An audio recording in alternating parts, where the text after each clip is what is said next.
It's a word that means so many things, it's hard to even capture what that represents. And when we look at that word, when we think about what we're building, what we're creating, it extends beyond us. It extends beyond what we're doing today, what we're doing this month. And we often say we're building a world thinking about our kids, kids, kids. And it's our kids, kids, kids, that mindset that informs how we make product decisions, and it informs, really importantly, how we make the products what they are.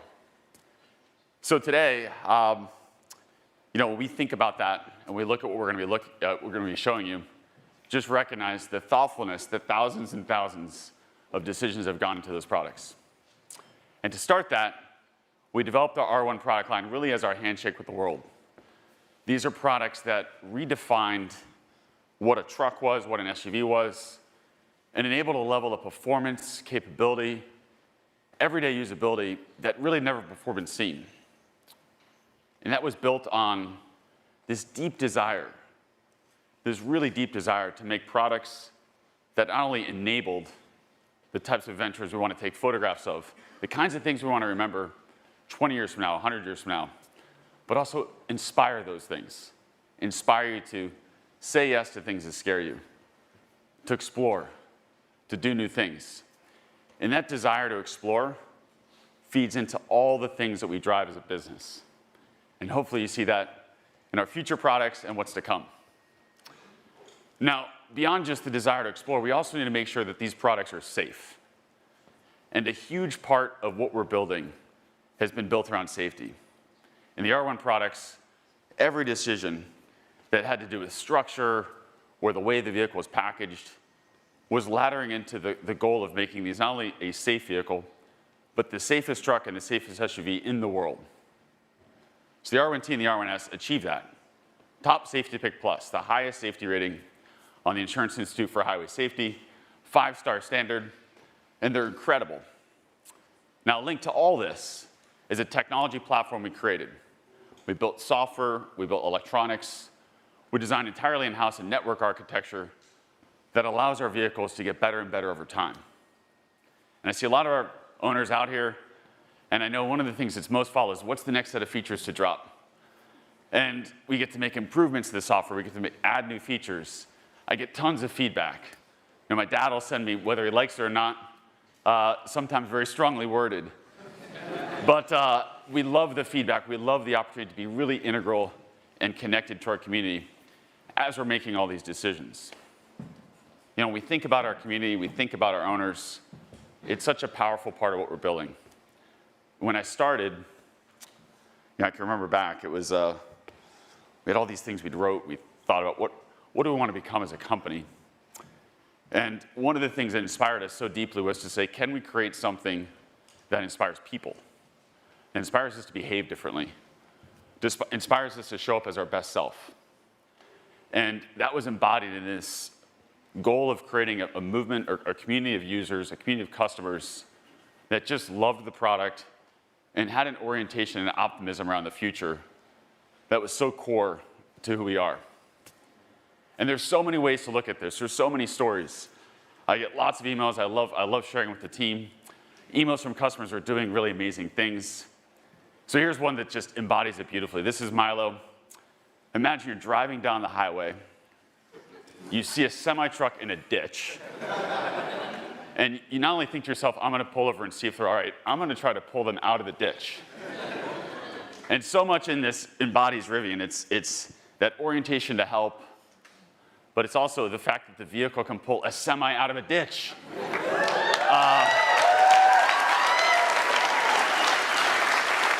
And so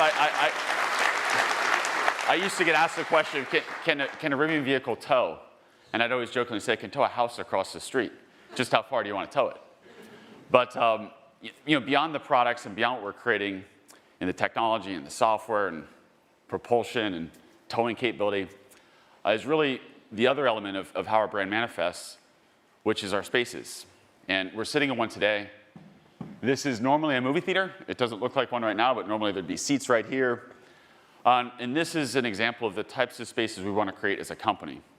Spaces that are active elements of the community, pull people in, drive discussion, enable the types of dialogue around what's coming in terms of electrification, what we have to drive in terms of change. And this is one of many spaces, and we're building more of these, and we have them across the US, and each one of these is special. Each one has some unique link to the community that it's in. And you know, these are a chance for us to physically manifest our brand in a very unique way. But beyond the spaces like this, we also have a whole network of service infrastructure we've created. And when we think about service, you know, your mind immediately goes to the idea of going to a physical service location, but actually more than half of our service is done with our mobile service fleet.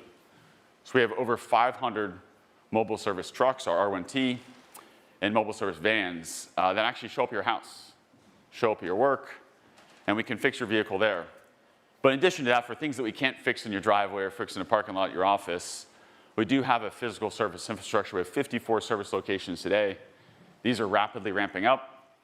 And these are beautiful spaces, enthusiastic team members, and we've just started doing test drives out of these to get more people exposure, not just to Rivian, but importantly to electrification and what it feels like to drive an electric vehicle, something that really completely changes the way you think about the way a car operates. So we wouldn't be talking about electric vehicles in this massive transition where we have to move 1.5 billion vehicles in our global fleet over the next, hopefully, few years, maybe a couple of decades, to electric without thinking about charging infrastructure. And one of the elements of charging that we often don't fully appreciate is most of it happens at home. More than 90% of your charging is happening actually in your garage. But you do need to go point to point. You need to go from Washington, D.C. to New York, from San Francisco to L.A. Or if you don't have a garage, you need a way to charge your vehicles. So we're also building a high-speed charging network. We call it a Rivian Adventure Network. It's rapidly being built out. Within a few years, we'll have 600 of these charging locations. And it'll be an open network. So it'll be Rivian vehicles as well as non-Rivian vehicles. And beyond that, we, of course, integrate across the other third-party platforms. And importantly, in fact, this month, our vehicles will be able to access the Tesla Supercharger network. And that's for existing customers. But I think we're going to see a big shift in the mosaic of charging solutions, and the technology and the platform we developed with our Rivian Venture Network is really key for that.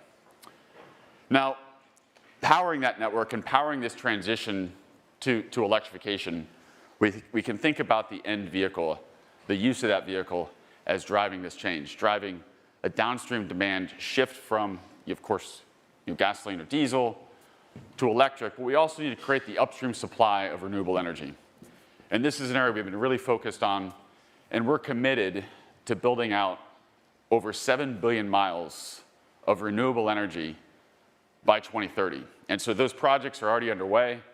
And the downstream demand that all of our customers, all of our owners collectively represent, enable us to create this new upstream supply of renewable energy. So, we're here to talk about what's next.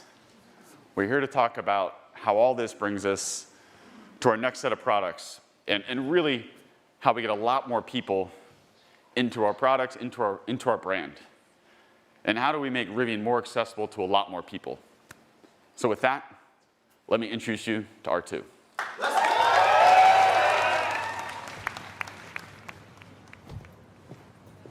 Hey, you ready?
This is Jeff, our Chief of Design. And Jeff and the team have done just an incredible job of being the driving force behind our products. We've been working together since well before the R1, so it is so amazing, Jeff, to see this, and to you and the team, amazing work. Thank you.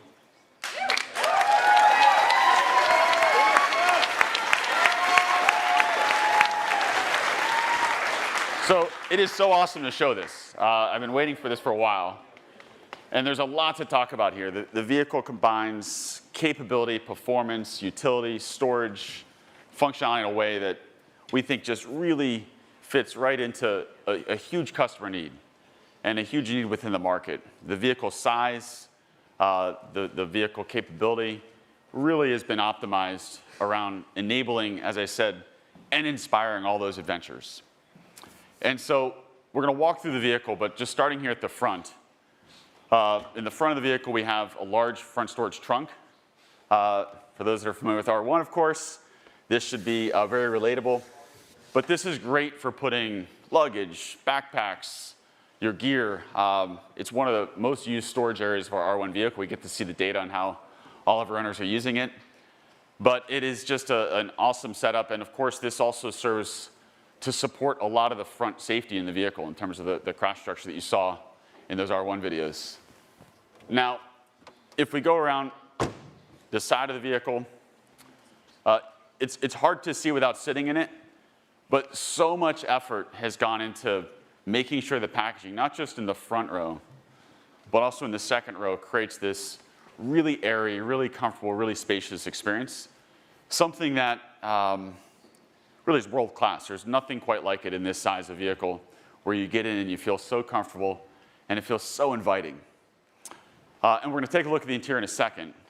But first, just walk around the back. We did a lot of work to create something that builds a really open air experience.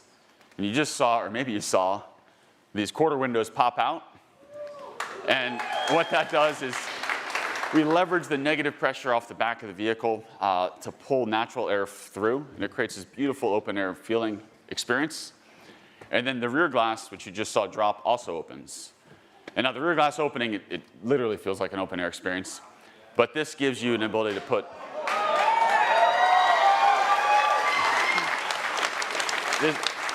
you can put surfboards, you can put longer gear, and as you just saw, the second row seats fold flat, but also the first row seats fold flat. And the first row seats folding flat, that gives you, when if you're driving the vehicle, you can put long things in very easily. But if you're not driving the vehicle, let's say you're camping or staying overnight in the vehicle, it creates this awesome in-vehicle camping experience with an inflatable mattress. So walking around here to the side, you're thinking to yourself, well, how does the vehicle size? You're probably looking at me, I'm about 6'1", trying to figure out how does this compare to an R1? Well, we'll tell you, it's about 400 millimeters shorter than an R1S. And in addition to being shorter, it's quite a bit shorter in wheelbase. It's also lower in height. And it fits into any garage. It fits into tight spaces, really maneuverable. But to look at it in a driving environment is really helpful. So we'll show you it here next to an R1S. It looks awesome. It looks really like, just two family members out for a stroll. I love that. So let's take a look at the inside. And when we think about the design of an interior of the vehicle, a lot of that ties to just what's in the materials, what's in the packaging, what does it make you feel? What's that environment feel like?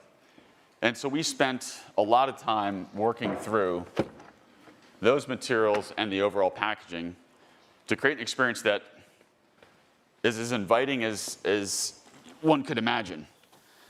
And we have a lot of feedback from R1. And one of the points of feedback was a desire for a glove box. And we had lots of reasons to not have one. But on R2, we over-delivered, and we put 2 glove boxes in. The other thing, there's lots to see here, but one of the things that's so exciting is the way we've looked at the controls. And we have these really nice large wheels and the scroll wheels and the steering wheel, there's dynamic haptic feedback. So it allows us to adjust what it's feeling like when you're scrolling, and it's magical. It takes our existing scroll wheel and really up levels it to a degree that's hard to fully appreciate unless you're sitting in the car. Now, jumping back out, a lot of work went into the doors. Move the speaker out of the door, gives us space for a large water bottle here. And of course, it wouldn't be a Rivian if we didn't have a flashlight in the door. So, really love that. Super handy. So now, how does this set up in terms of how it functions? And we built an entirely new platform to underpin this vehicle. A lot of work went into driving manufacturing cost efficiency. And it's built around a 4695 cell. So it's a cylindrical cell, 46 millimeters in diameter, 95 millimeters tall. It's a much larger cell than the 21 millimeter diameter cell that we have in R1 today. And that cell's integrated into a highly structural battery pack. So the battery pack in the floor actually makes up a big part of the vehicle structure. The top of the battery pack is actually the floor of the vehicle. So a lot of these innovations that we're driving into how we build the vehicle are core to us making sure the price point can be really affordable. We'll get to that later. But from a drivetrain point of view, we have a single motor, rear-wheel drive variant. We have a dual motor, one motor in the front, one motor in the back, all-wheel drive variant. And then we have a tri-motor, two motors in the back, one in the front. And in the highest performance variants of the vehicle, 0 to 60 in well under 3 seconds. Yeah, so it's very quick. And then all those motor combinations can achieve over 300 miles in range.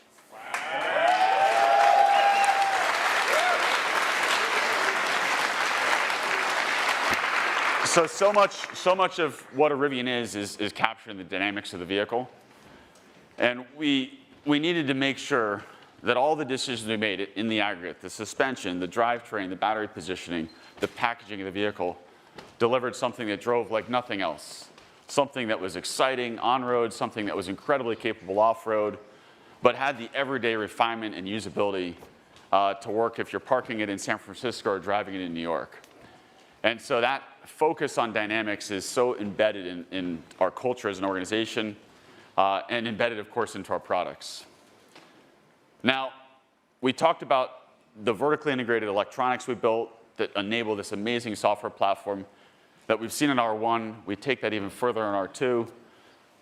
We talked about how the packaging and the design of the structure allows us to achieve really amazing, amazing manufacturability. But we've also focused a lot on sensors and the compute in our vehicle. And this has 11 cameras, 5 radars, 4 radars in the corner, 1 long-range radar in the front, which we couple with our new, much higher compute platform, which will enable this to have a very high level of self-driving. And for us, that represents being able to get on the highway, take your hands off the wheel, eyes off the road, and truly operate it where you get your time back. And that's, to our self-driving team, we're really excited about what this vehicle represents for us. Now, I do want to talk just a bit about how we've laid out the manufacturing system here. And I talked before about battery pack, but every single decision in a vehicle, and I say this a lot, you look at a vehicle in the aggregate like this, and it looks like, maybe there was a few thousand decisions. There's millions of decisions that have to be made across thousands of engineers. And those thousands of engineers making those collectively millions of decisions, we're incredibly focused on ensuring every one of those is not only optimizing for what the ownership experience will be, but optimizing our ability to make this very affordable and very accessible. And so the R2 starting price will be $45,000.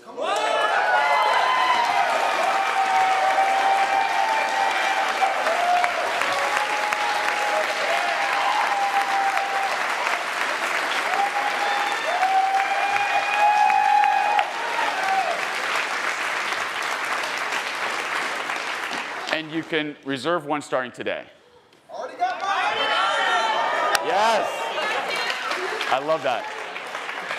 I'm so excited about this vehicle. I'm so excited about what it represents for us as a company in terms of achieving scale, what it represents for us in terms of our collective learning, being embodied into one vehicle as the, the follow product to what we did with our flagship product with R1.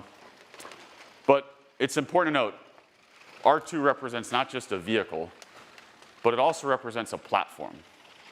And that platform, as I said, the performance, the capabilities, but also the flexibility from a manufacturing point of view is really important for us. And I'm really, really excited to talk about R2's sibling, which we call R3.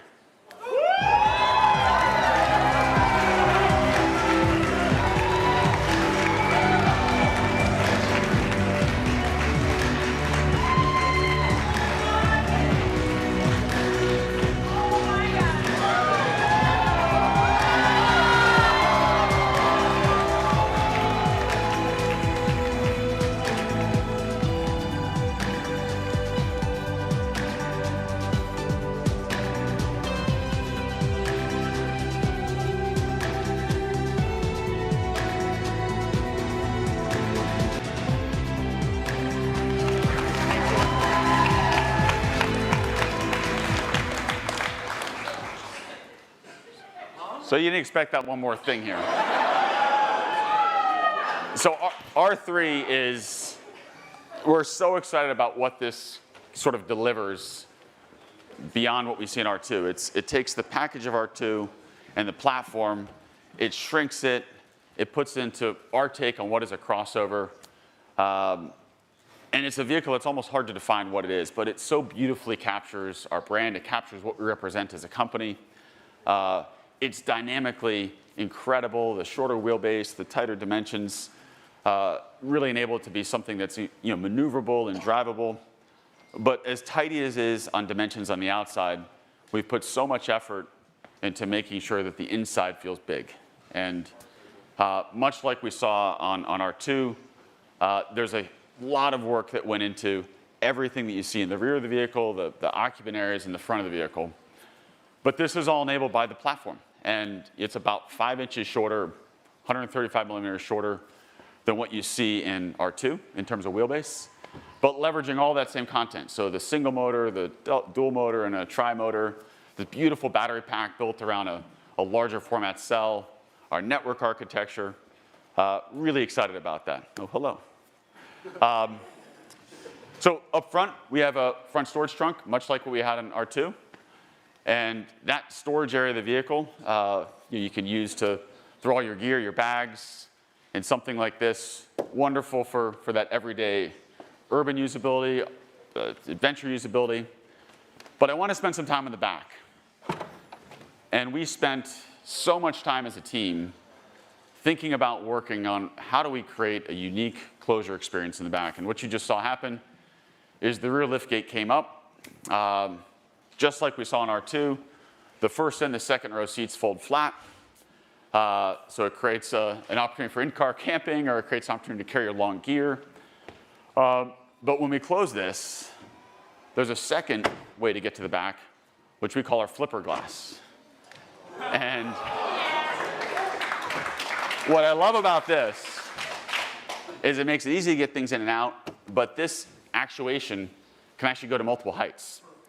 So if you're carrying something that's longer, that could be a surfboard, it could be stuffed animals, it could be a trombone. You can adjust the height here, and it's a user setting to make it really easy to carry those bigger objects or bigger things around. And as I said, everything as we thought about this vehicle was around making a smaller car feel really big. Now, looking at the interior, a lot of what we saw on the on the R2 carries over here. So the use of materials, the way we think about the sustainability of those materials, how durable they are, and really embodying that Rivian feel is driven into this. And I wish you could all sit in the car right now. But same thing we had with our R2 with the control wheels and the steering wheel. Lots of flexibility in terms of storage, 2 glove boxes, and of course, we still have a flashlight here.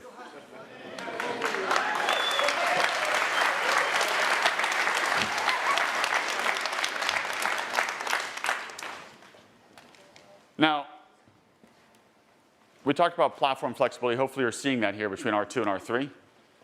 The ability for these two vehicles with really common family genes. You can feel their siblings. They look like the Rivians. They feel like the Rivians.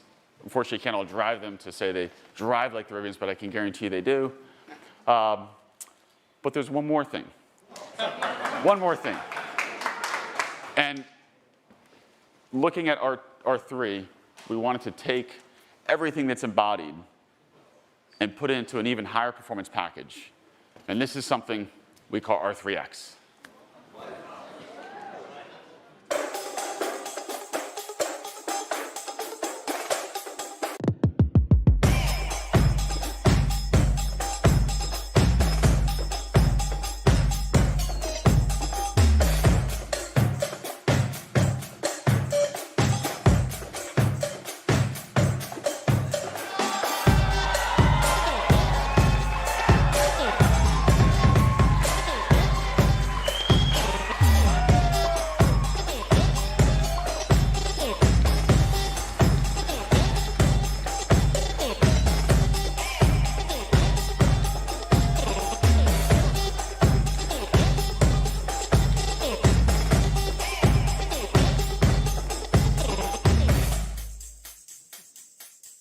Thank you, Max.